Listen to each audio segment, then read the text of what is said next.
Bonjour à tous et bienvenue, j'espère que vous allez bien, vous êtes sur Top Santé TV, bien dans mon corps, épisode 5 aujourd'hui et on va s'intéresser à ce qui se passe ici, dans la tête, comment notre mental joue sur notre physique. Vous n'imaginez pas à quel point c'est important, à quel point on sous-estime le pouvoir de notre cerveau. On va en parler avec notre coach Sophie Yojoglu, coach bien-être pour WW, anciennement Weight Watchers. Bonjour Sophie. Bonjour Aïda. Dites-nous d'abord, pourquoi l'état d'esprit joue sur la perte de poids? En fait, en quoi les deux sont liés?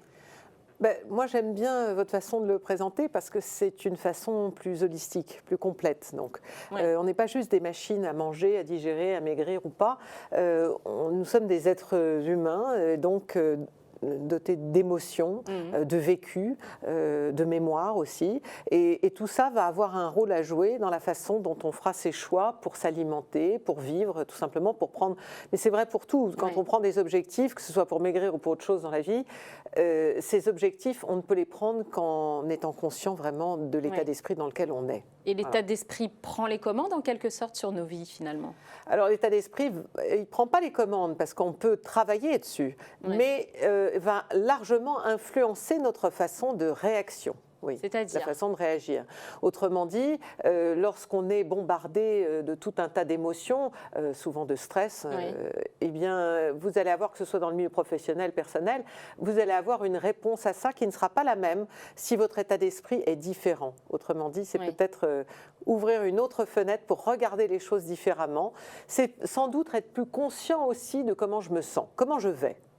Et comment vous allez, Sophie? Aujourd'hui, je vais très bien, merci Aïda. Non, c'est de pouvoir contextualiser les choses, de se dire, voilà, aujourd'hui, est-ce que je suis capable de faire ceci ou cela? Comment je vois les choses? Et les voir différemment, d'une façon peut-être utile, pour pouvoir prendre vos objectifs. Quelque part être conscient de cet état-là, parce qu'on sait finalement qu'on a tous des hauts et des bas, qu'on ne peut pas toujours être au top niveau. Voilà, absolument. On n'est pas, et c'est la vie, c'est de pouvoir slalomer entre les gouttes, il pleut parfois, et donc de pouvoir se maintenir d'une façon qui va nous permettre de prendre la meilleure décision possible pour soi, à l'instant T, là où on en a besoin. Contextualiser, prendre du recul, c'est etc. ça. D'accord.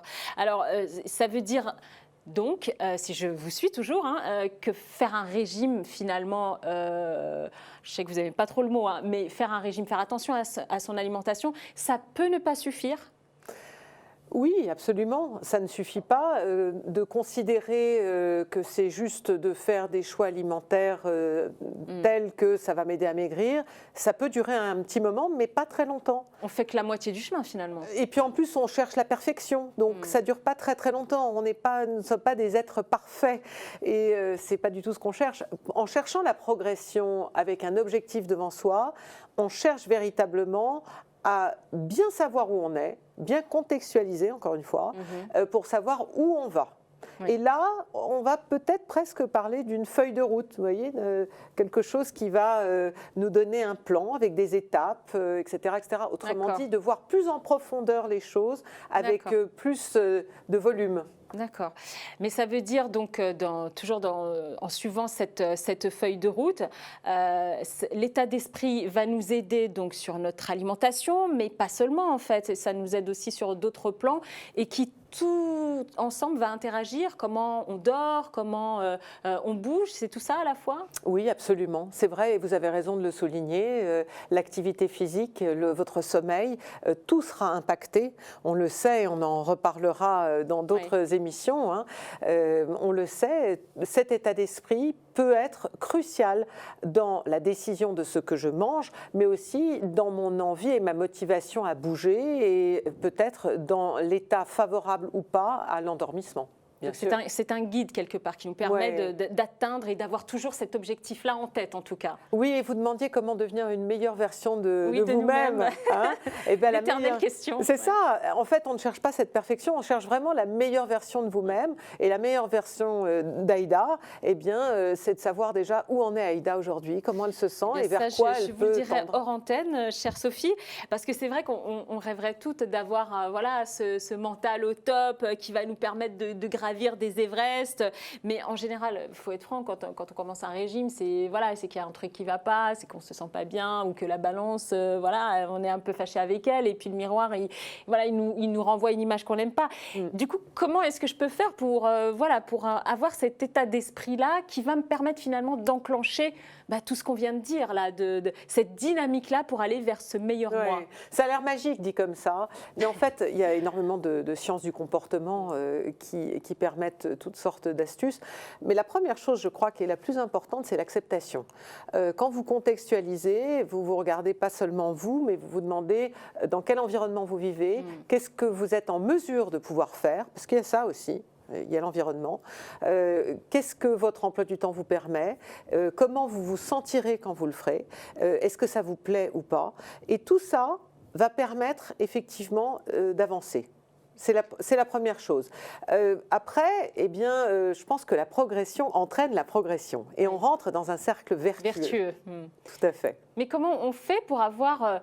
ce début-là, cet état d'esprit positif, cette pensée positive, comment on fait pour Je vais vous donner un exemple tout simple. Ce que j'entends le plus fréquemment, en tout cas de la part des gens qui souhaitent perdre du poids, c'est « je suis moche ». J'y arrive pas, ça ne peut pas marcher pour moi. Voilà. J'ai tout essayé. Et quand on parle de bon état d'esprit, j'accroche pas beaucoup parce que je pense qu'on est plus dans un état d'esprit qui est utile ou pas. Alors qu'est-ce que c'est un état d'esprit utile? Ça veut dire quoi exactement? En fait, c'est quelque chose qui va vous servir à déclencher cette étincelle qui va donner envie de. Ou la possibilité de faire quelque chose. Dire je suis moche, ça ne sert pas à grand chose. C'est une constatation, mais elle ne sert à rien du tout. Voilà, c'est parfaitement fait pas avancer, inutile. En tout cas. C'est tout à fait stérile. Voilà, c'est comme la peur, c'est complètement stérile. Alors que de pouvoir contextualiser et se dire, ben voilà, mon poids ne me convient pas, mais voilà ce que j'aimerais faire. Comment vais-je le faire? D'où je pars? Qu'est-ce que je me sens prête à faire cette semaine? Par quoi je commence? Et de se détacher un petit peu aussi de tous ces aspects, je sais où vous voulez en venir, Aïda, de la balance, des chiffres à proprement parler, et donc de pouvoir aller au-delà de tout ça, c'est pouvoir enclencher un processus de mini-victoire. Et moi, j'adore ça, parce que les mini-victoires, elles entraînent d'autres victoires qui sont de moins en moins mini, du reste, et finalement, ce cercle vertueux se construit autour de ça. Donc, on n'est pas tous capables de se dire du jour au lendemain, je vais perdre 10 kilos, mais on est tous capables de se demander ce qu'on peut changer dans notre quotidien. Des petites choses. Et donc, si on commence par changer cet état d'esprit-là, on continue toujours à se fixer des objectifs. C'est la politique du pas à pas, finalement. C'est exactement ça. C'est la politique du pas à pas, c'est la politique d'une progression qui respecte votre organisme, qui vous respecte vous. Donc ça ne sert à rien de se comparer à ce qu'on peut voir ou à essayer de ressembler à X ou Y sur les réseaux et qui vous dit que voilà, si vous faites ci ou ça. Il faut déjà partir de soi, savoir se connaître, toujours avec cette bienveillance dont on parlait. C'est ça. Et puis se fixer des objectifs atteignables pour ne pas se décourager. Alors, absolument. D'une part, dans bienveillance, il y a bien veiller. Et ça commence par veiller sur soi, en premier lieu. D'accord ? On l'avait dit, mais on le répète parce que c'est quelque chose de tellement important et sur lequel on a tendance à passer un petit peu vite comme ça. Et pourtant, bien veiller sur soi, c'est ça aussi. C'est prendre un objectif qui est à ma mesure, qui est précis, qui est donc tangible, quelque chose d'accessible aussi, que je me vois réaliser, quitte à redécouper les objectifs en petits morceaux, en petites étapes. Parce qu'on a plus de chances de réussir des petits trucs comme ça que de faire un grand objectif d'un seul coup. Ça, oui. D'accord, d'où cet état d'esprit utile, c'est ça que vous avez dit tout à l'heure. Ouais. Alors c'est un vrai travail de fond quand même qui nous attend, chère Sophie. Et c'est un sujet qui vraiment intéresse et interroge énormément nos auditeurs, nos téléspectateurs. On a sélectionné pour vous une question qui nous est arrivée sur le site de Top Santé. C'est la question de Lisa, Lisa S, qui vous demande, attention Sophie, est-ce que je suis obligée de passer par le psy pour maigrir? Est-ce que l'assiette ne suffit pas? Ça, c'est intéressant comme question, parce que c'est un point qu'on n'a pas tellement abordé, ce côté comportemental, finalement. Oui. Écoutez, c'est une réponse de Normand. Je vais vous dire que non, mais oui, si vous le souhaitez. Non, parce que en réalité, on a tous en soi cette capacité, le corps est merveilleux, et le cerveau avec. On a une capacité de réflexion, de prise de distance par rapport à soi, et donc d'objectivité par rapport à ce qu'on veut faire.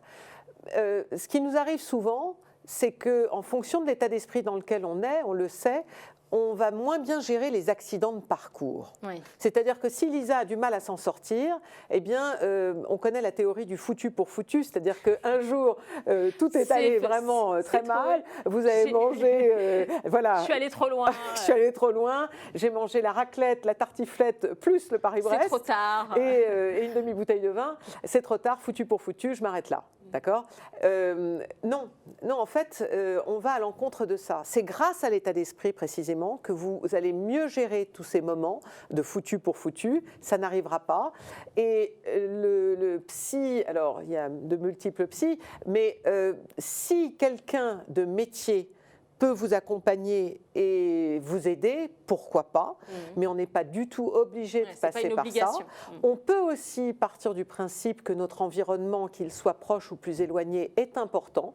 Je parle notamment de votre environnement familial, de l'entourage, d'une bonne amie, de votre entourage professionnel. Il y a des gens qui sont peut-être dans le même parcours que vous, du reste, et prêts à vous aider. Des alliés. Puis, des alliés, et c'est eux qu'on va aller chercher en premier lieu, parce que de partager son expérience, et quand je parle d'expérience, j'entends par là un vécu qui n'a pas toujours très bien tourné. On a tous fait des erreurs, mais quand ces erreurs deviennent une expérience, voire une expertise, alors vous vous permettez de progresser, et c'est là où l'état d'esprit utile est important. Et quelque part, on peut aussi peut-être être notre propre psy, se dire, comme vous l'entendiez tout à l'heure, voilà, je suis comme ça, je m'accepte, et de là, je peux faire cette politique de petits pas. Merci infiniment, Sophie, c'est un sujet vraiment passionnant et on n'a pas fini d'en parler d'ailleurs. Je vous donne rendez-vous au prochain épisode où on va révéler comment justement avoir ces fameuses pensées positives, cet état d'esprit qui va vous motiver comme jamais. Merci Sophie, à très bientôt. Merci à vous Aïda, à bientôt. Bonne journée à tous. Au revoir.